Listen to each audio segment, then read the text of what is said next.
I'm Gilad. I lead the data team at BuzzFeed. I lead the core platform, the analytics and machine learning teams. And increasingly, we're leveraging large language models and generative image capabilities. And we've integrated a number of them into our products and toolkits. So I want to showcase some of those examples. I'm also going to cover how we integrate some of our editorial point of view into these models that we use. Many times we leverage kind of smaller, more focused data sets in those use cases. So a lot of what we think about is how we harness AI for creative purposes. Like, how do we use these advances in technology to build tools that we couldn't build otherwise, to create experiences that we couldn't create otherwise, right? And hoping to show you some of these examples. These capabilities don't replace anyone. We're not trying to replace anyone's job, but we're enhancing kind of the way we operate. Right, and we're really excited by the capabilities that we have right now with some of these advances to have our readers really participate more deeply in some of the conversation and in the media experiences that we create. So I'll show you some of the new content formats that we've built over the past couple of months, and I'll talk about how these advances also serve as foundational infrastructure across a number of ranking and recommender systems. Okay, so at the core BuzzFeed, what we are is we make content. We make a lot of content. We make different kinds of content. We have a range of brands that we have built and we operate, and we publish everywhere on the internet, right? We have pretty large websites and apps, but we're very active on platforms like TikTok, Pinterest, Facebook, Instagram, you name it. We make entertainment content, so funny, enlightening, positive content. We make content that inspires audiences to take various actions, like interact on the site. Lots of people taking quizzes and polls.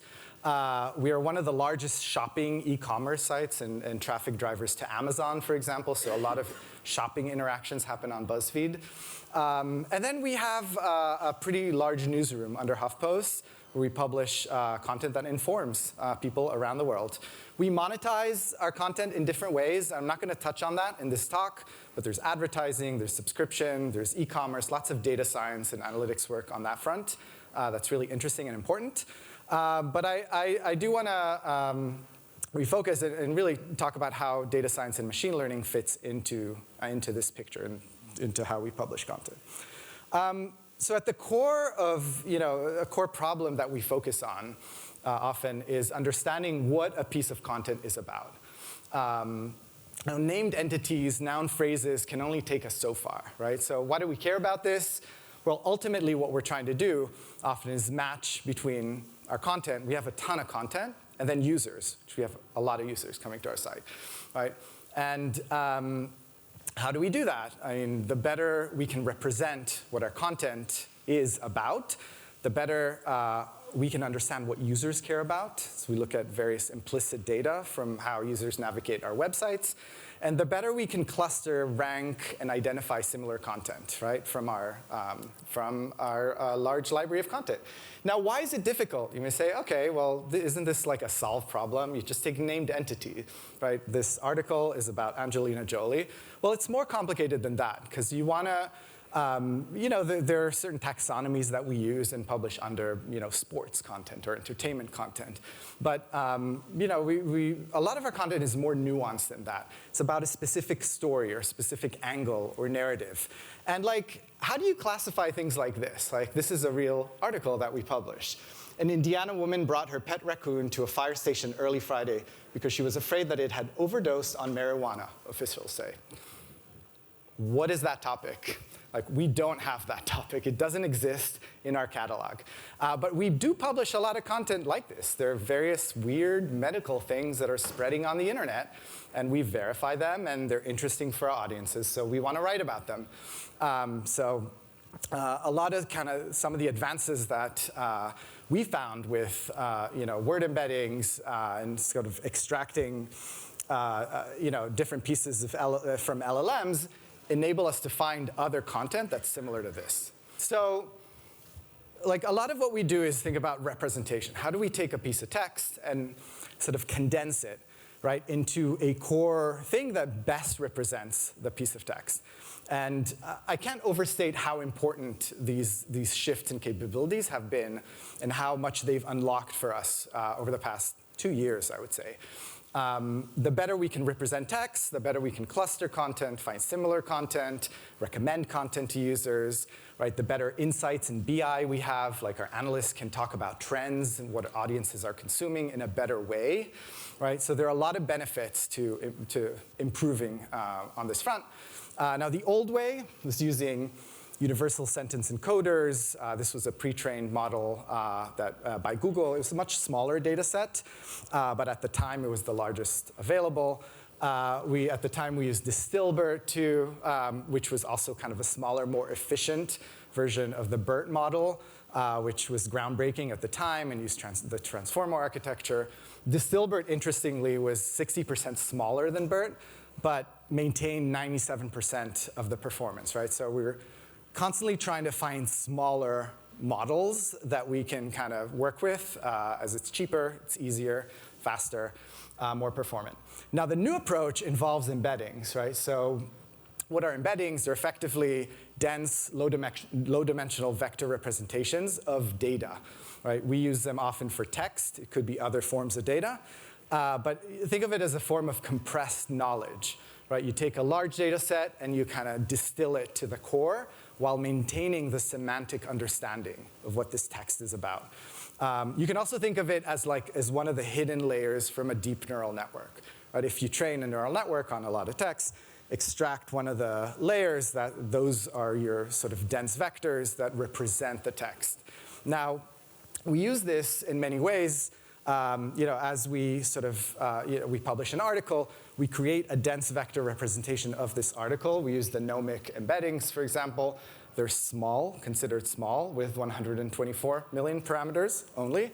And we use these vectors to represent an item that we publish. And then very easily, with simple vector math, we can identify the items that are closest to this article, right? And so it's a really, really interesting and quite straightforward way to maintain the semantic understanding of what a piece of content is about. Now, this is just an example of the inputs that we use in some cases when we generate the embeddings. So we put in the title of the article, we put in when it was published, some tags, right, from a CMS, some text, and additional metadata that we think will be useful as a useful way to represent what this text is, right?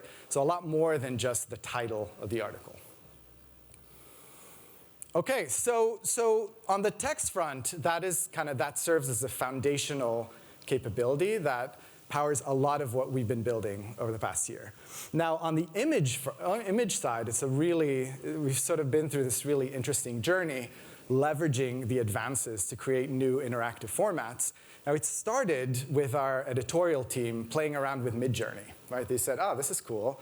You can kind of create images that are relevant to the conversation happening on the internet. Our audience may be interested in this, and let's see what we could do with it. They tried a few different formats and ultimately landed on this list post about Barbie's dream house in every state. Right, so BuzzFeed publishes a lot of identity-based content. It's really, really successful. Millennials, Gen Z on our website really love this content. And so Sarah published this list, Barbie dream house in every state. And you think it's a fairly easy list to create. You just kind of generate these images in Midjourney. But actually, she spent a lot of time researching every state, kind of putting together a prompt that really represents what a state is about, and put together this list.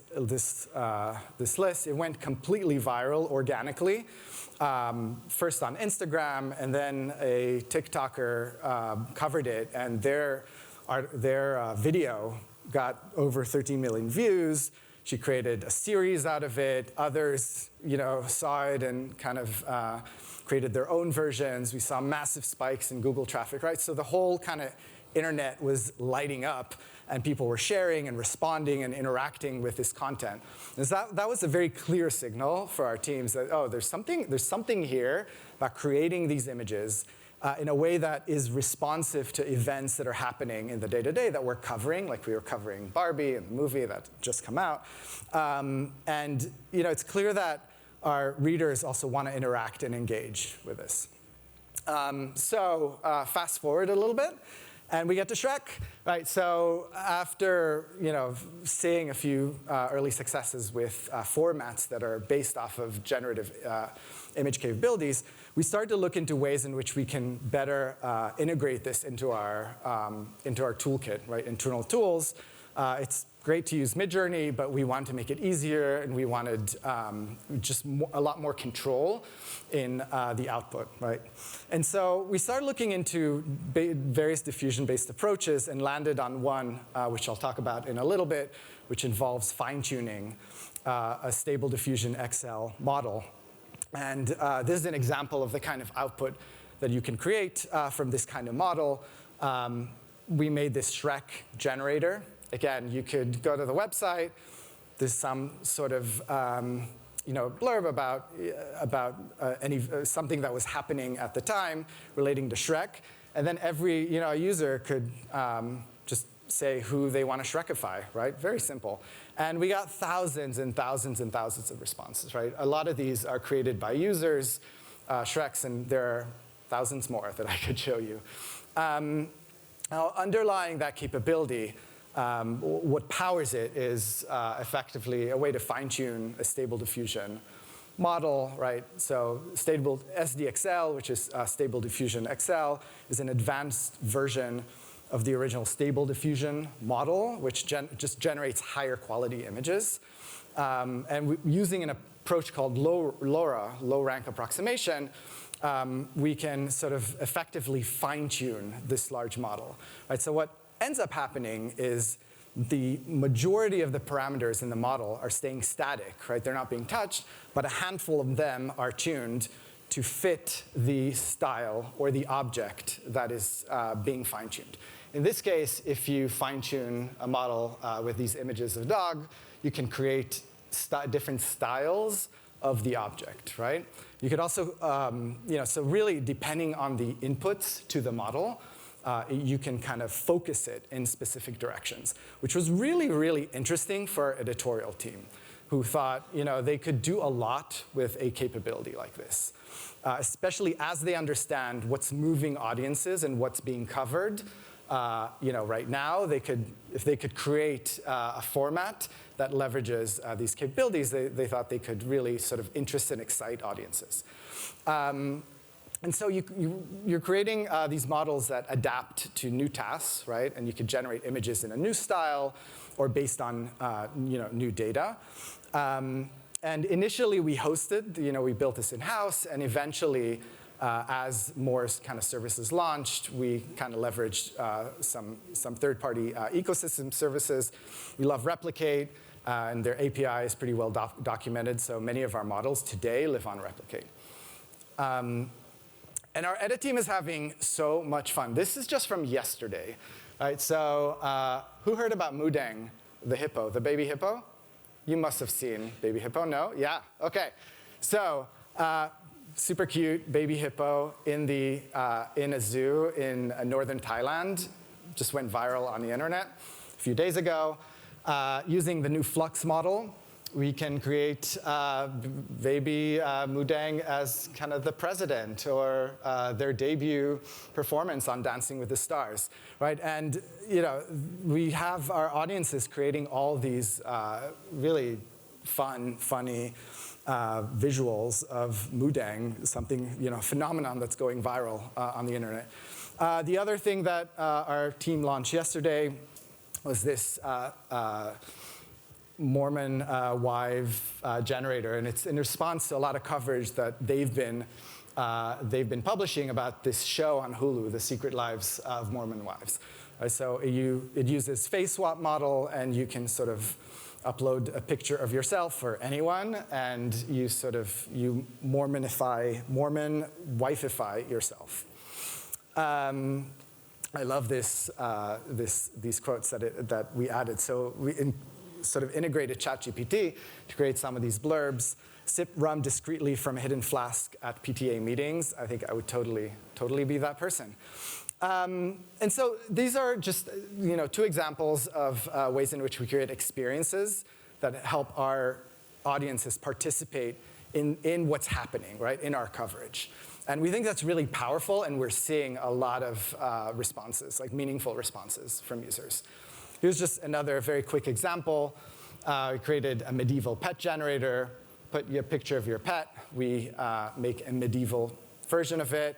And we hosted this huge emoji AI generator contest, right? All these new emojis created by our audiences. So just like a few examples of ways in which there are interactive formats leveraging these advances, relating to something that we're covering, and getting huge traction for our audiences. And very easy to implement now. Any one of these generators could be kind of spun up really quickly. The final use case I want to talk about is, I think, really interesting. So leveraging, again, data set that we have in-house, smaller kind of data sets to perform a really meaningful task, one that we care about a lot. We think a lot about how we package content, since it's so core to what we do. We create content, but we want to package it appropriately so that it reaches the right users wherever we publish it. Right? And so on our website and apps, we've had this Bayesian-based A/B testing system that has been running for years that effectively takes a few variants of title and image, right? Variations, and runs very fast tests to see what is the best performing variation, right, of this headline and images. And it's, this capability is built into our CMS. Our writers, when they're about to publish a piece of content, they write 2 headlines, maybe pick 2 styles of images, and then all the permutations run, and the A/B test resolves, and the right headline and image then are published to a broader audience. And we have all this data from all these results, from all these A/B tests over many years, right? And so what we did is train a model based on this historical data set, right, of all these candidates and the results, right, because we had the results in the form of click-through rates, CTR. And so we take this data set, and we use it to train a model that can predict text that will likely, a headline that would likely outperform another headline, right? So the input is the headline embedding, right? The output, some probability that a headline is the winner, right? We train a model using, in this case, Hugging Face, Accelerate, via Transformers library. It's just simple optimized training. We kind of set the objective function, multi-class classification problem, and then we have this model, right, that's trained. Given a set of titles, it can identify or predict which headline will perform best. And then what we do is we go to a large language model. In this case, we use Claude. We generate 16 candidate headlines based on some prompt that we developed. And then we run these headlines through this model, right? And we do it sort of battle royale style. So 4 compete against each other, and then the winners of each section kind of compete against each other, and we get effectively, the winning headline.